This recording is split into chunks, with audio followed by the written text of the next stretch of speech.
Is there a difference between preference and bias? Good morning, everybody. Today is Sunday, the 23rd of August, 2026. My name is Reverend David Ibiayo, and these are my thoughts. Three ladies were on a podcast show, and the conversation was about what kind of man will make a good husband. As they discussed the qualities men should have, one of the guests said, "I can never marry a poor man. His poverty has ruled him out." A guest who was a white lady then said, "I can never marry a black man." And the third guest, who was a black lady, said, "I can never marry a white man."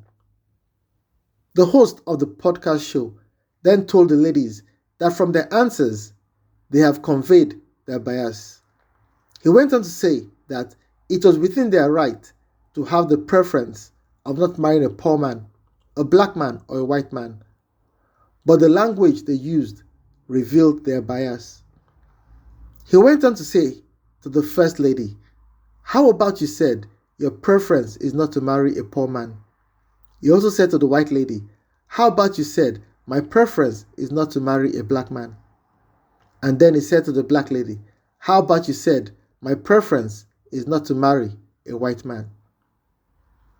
As the three ladies were staring at him, he said to them, "We sometimes don't realize that the kind of language we use expresses our biases. The fact you all said, 'I can never,' your preference was based on a bias you have towards poor men, black men, and white men. I'm not saying your preference is wrong, but our preferences should not be based on a bias towards others, but simply our personal choice, free of bias. We live in a world that is contributing to our prejudice, and it won't stop, but it is our responsibility not to be guided by prejudice. Are you relating to people from a standpoint of prejudice?" Read the following in Proverbs chapter 3, verse 21. "My child, do not let wisdom and understanding out of your sight. Preserve sound judgment." Take care, keep safe, and remain blessed. Amen.